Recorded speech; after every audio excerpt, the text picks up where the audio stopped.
Hello साथीहरू, आज चाहिँ हामी अचानक हाम्रो प्लान बन्यो बागलुङ कालिका जाने भनेर। अनि हामी पनि ट्याकटुक लागेर नुहाइधुवाइ गरेर घरबाट लागियो।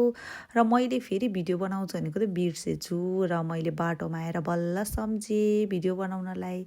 त्यही भएर अनि मैले चाहिँ ठ्याक्क मोबाइल निकालेर अनि भिडियो बनाउन सुरु गरेँ। किनकि सम्झना त भइहाल्छ नि, बिच बाटोमा पुगे पनि केही हुँदैन, बनाउनु पर्यो भनेर मैले बनाएँ। र हाम्रो दुईजना बाबुहरू यहाँ अगाडि हिँडिराख्नु भएको छ बाइकमा, हामी दुईजना चाहिँ पछाडि पछाडि छौँ। र हाम्रो बाबु चाहिँ अस्ति विदेशबाट आउनुभएको थियो, त्यही भएर उहाँले जाऊँ त बागलुङ कालिका पनि दर्शन गरौँ, मन्दिर नै गएको छैन भन्ने कुरा गर्नुभयो। त्यसपछि हामी चारजना भएर लाग्यौँ बागलुङ कालिकातिर। र हेर्नुहोस् त बाटोमा चाहिँ यस्तो थियो, मैले धेरै चाहिँ खिचेको छैन, बाटोमा सर्ट क्लिप मात्रै एड गरेको छु। किन भन्दा राइड गर्ने बेलामा चलाउने राम्रो त होइन, त्यही पनि। ल हेर्नुहोस् त कस्तो राम्रो भ्यू देखिरहेको छ। मैले चाहिँ आफूले भ्याए जति खिचेको छु, उहाँहरू दुईजना मक्ख पर्दै हिँड्नु भएको छ। अनि अब म त त्यसै मक्ख भइहालेँ। हाम्रो यो चाहिँ एकदम अनप्लान्ड ट्रिप हो, त्यही भएर चाहिँ जस रमाइलो भयो। हेर्नु त कस्तो राम्रो खोला नाला पहाड रमाइलो रहेछ। हजुरहरू को जानुभएको छ त नि बागलुङ कालिकालाई? हेर्नुहोस् त, वेलकम टु बागलुङ भनेर हामी ठ्याक्क बागलुङ बजारमा आइपुग्यौँ। र मेरो चाहिँ यो चाहिँ फर्स्ट टाइम हो ट्रिप चाहिँ बागलुङको। अनि हजुरहरू चाहिँ को गइसक्नु भएको छ कमेन्ट गर्नु होला। अब यहाँबाट चाहिँ ट्याक्क बागलुङ सुरु भयो होला मेबी। हामी यसरी नै सरर बागलुङ कालिका जाँदैछौँ। हेर्नु, जाडोको समय भएर होला एकदमै जाडो थियो, तैपनि हामी चाहिँ गयौँ। मलाई त साह्रै जाडो भएको थियो है। हामीले चाहिँ बिचमा एकैछिन रोकेर चिया पनि खाएका थियौँ। मैले यहाँ खिच्न भ्याएको छैन, त्यसको लागि हामी सरी। अब चाहिँ हामी एउटा जाँदैछौँ। बाटो त लामै रहेछ, बाइकमा जाँदाखेरि त अलिक गाह्रै लाग्यो मलाई चाहिँ। बाटो सजिलो छ तर बाइकमा बस्दाखेरि गाह्रो लाग्ने कि लङ टाइमसँग। ल हेर्नुहोस् त कस्तो राम्रो, हेर्नु त कति लामो पुल। हेर्नु त झोलुङ्गे पुल कति लामो रहेछ कि यहाँनिर। ठ्याक्कै मन्दिर पुग्ने बेलामा छ यो पुल चाहिँ। र मैले खिचिहालेँ। अहिले पछि सायद हामी जान्छौँ पनि होला। ल हेर्नु, स्वागतम, हामी अब बागलुङ कालिका मन्दिरमै पुगिहाल्यौँ फाइनली। यस्तो रहेछ यहाँको इन्भाइरोमेन्ट चाहिँ, देख्न सक्नुहुन्छ। र हामीले यहाँ चट्ट लाएर उहाँहरूले त रोकेर नि पार्क गरिसक्नुभयो दुईजनाले। अब चाहिँ हामी पार्किङ गर्दैछौँ। मेरो हालत चाहिँ यस्तो भएको छ। ल हेर्नुहोस् त, चिन्नै नसक्ने भएको छु म त जाडोले।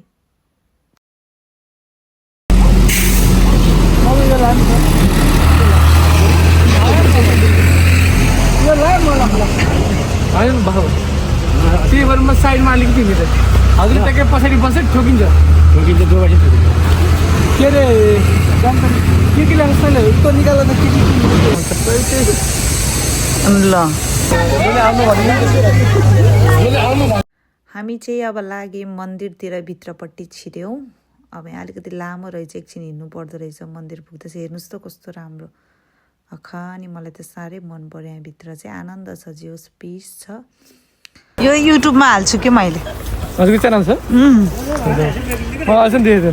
हो, मेरो गएर हेर्नु मलाई कति धेरै हालिरहेको छु, त्यही भएर बनाएको आज। मेमोरी हुन्छ नि त, भ्युजको लागि होइन, मेमोरीको लागि।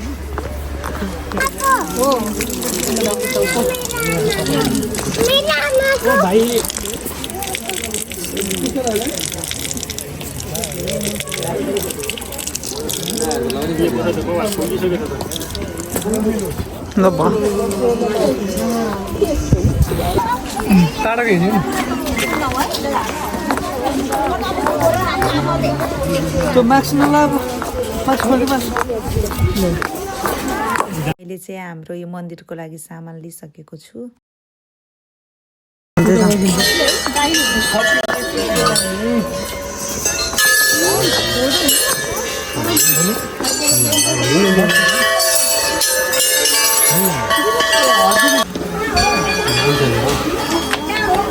हामी चाहिँ यहाँ जुत्ता चप्पल खोल्दैछौँ अनि त्यसपछि हामी भित्र गएर पूजा गर्छौँ। हेर्नुहोस् त, फाइनल्ली बागलुङ कालिका मन्दिर यस्तो राम्रो रहेछ। मैले सोचेको भन्दा नि मलाई चाहिँ राम्रो लाग्यो।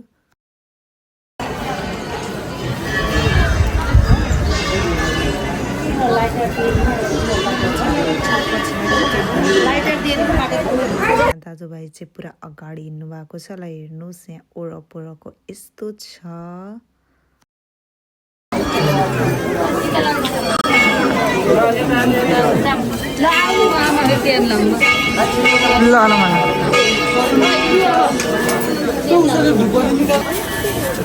ल ल ल होटल दिन ए दुईतिरै रहेछ। ल हान्नु वेस ल तराहरू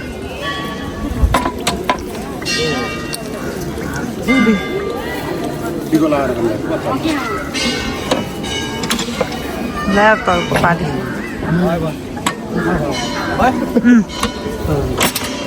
झन् तपाईँले सक्नु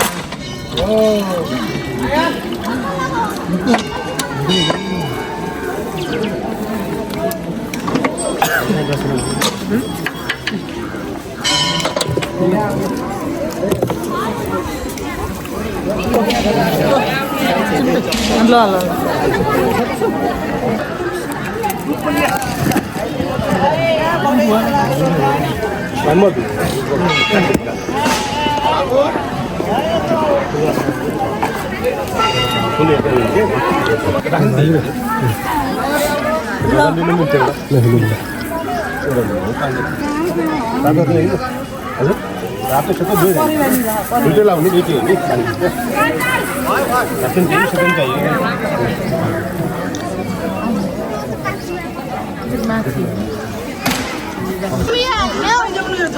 चिकन माग्नु पर्यो चिकन माग्नु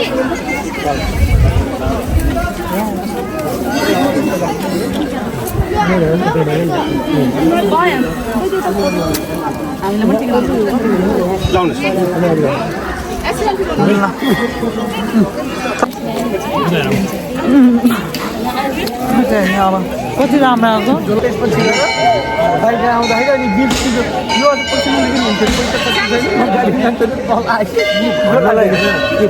डराउने भन्दा पनि भन्न त भनिदिएन। अस्ति मानामा हामीले गएर खोजेको टाउन छैन त्यहाँनिर किनिदिनु छैन।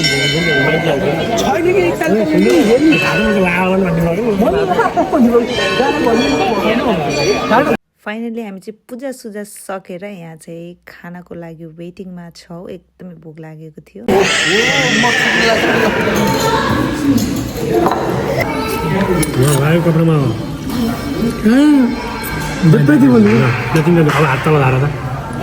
फाइनली हाम्रो खाना चाहिँ आइसक्यो। अब हामी खाना खान्छौँ।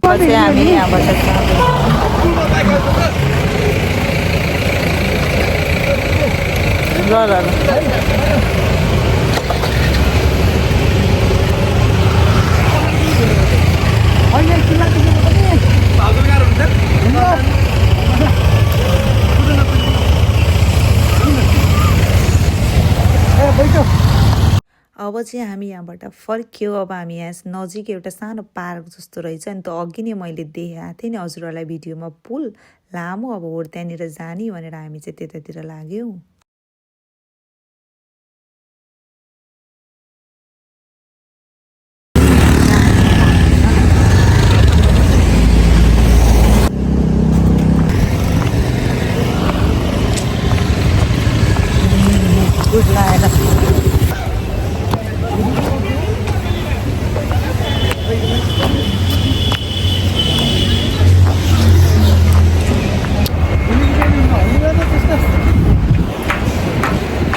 कतिजना हेरिरहेको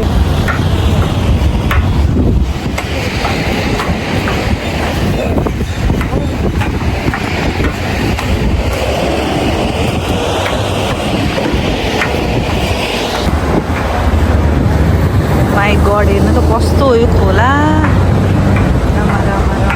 कति लङ छ यो चाहिँ डराउनु। ल हेर हेर्ने यता हेर्नु के भयो कति लामो। म त हुँइस त जान्न है फेरि भयो। अब हुँ जाने हो हुँसँग जाने हो।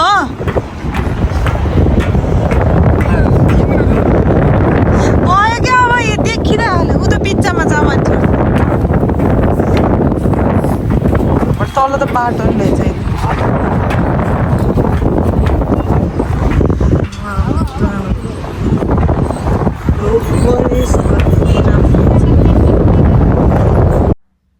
उहाँहरू चाहिँ उतै जानुभएको थियो पुलको, मलाई चाहिँ थके लाग्थ्यो, त्यही भएर म यतै बसिरहेको थिएँ पुलमा चाहिँ। अब हामी यहाँबाट पनि लाग्यौँ हाम्रो घरतिर। अब हेरौँ बाटोमा कता कता पसिन्छ। Keep watching.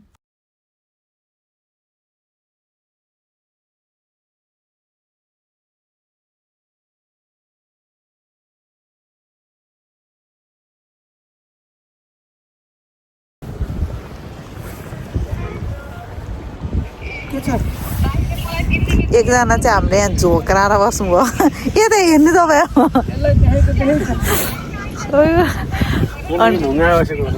अनि घर घर टिभी हेर्ने कि म यो भिडियो एकजना फोनमा बोल्दै एकजना सुन्दै टिभीमा क्या यो ब्लग गर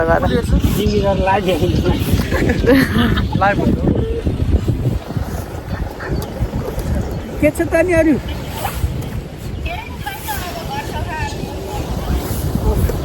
ओइ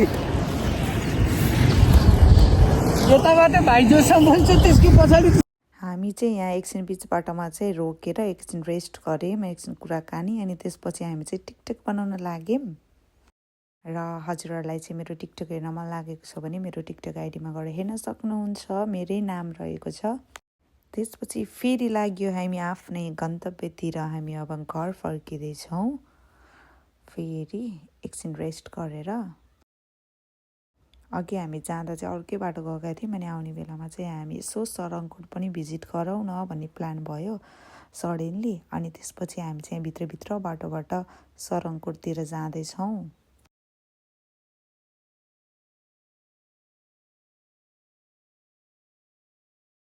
सनसेट हुनै लागेको छ, त्यही भएर कस्तो राम्रो देखेको छ हेर्नु न।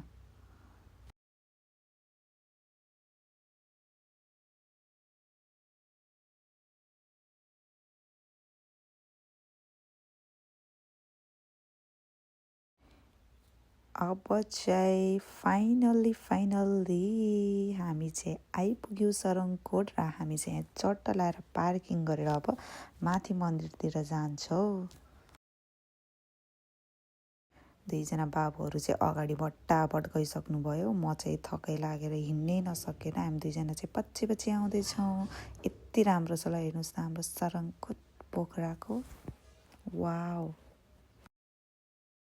ओखो यहाँबाटको भ्यू हेर्ने भने त कुरै नगर्नु, यस्तो बवाल छ नि यहाँको भ्यू। मेरो आफ्नै नाम पनि प्रकृति भएर होला, मलाई चाहिँ नेचर चाहिँ एकदमै मनपर्छ। यहाँ तीनजना ह्यान्डसमहरूले चाहिँ पुरा हेरिराख्नु भएको छ भ्यू।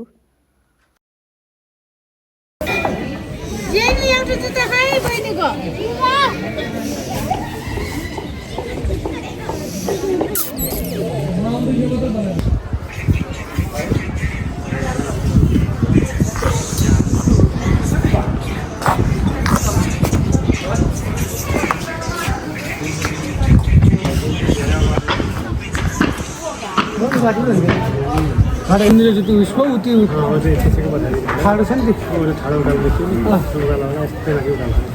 त्यो डान्डा है ठ्याक्कै त्यो उकालो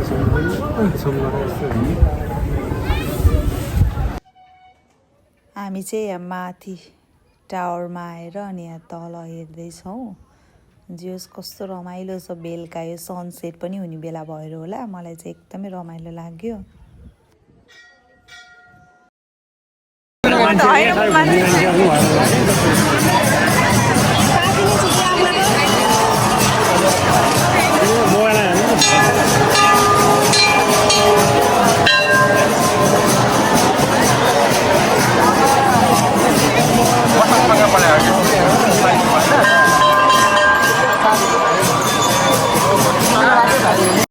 ओ माई गड, हेर्नुहोस् त यहाँ हामी चाहिँ यताबाट आउँदा बाटोमा यहाँ चाहिँ आज भजन हुन्छ अरे भनेको सुनेर बिन्दवासिनी मन्दिर आएका थियौँ।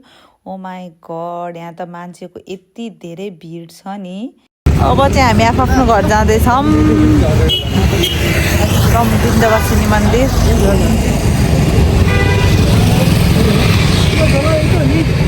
मेरो उस भनेको त्यहीँ मसल छ, त्यहीँ छ, हाल्यो। चाहिन्छ चाहिन्छ ल तपाईँ त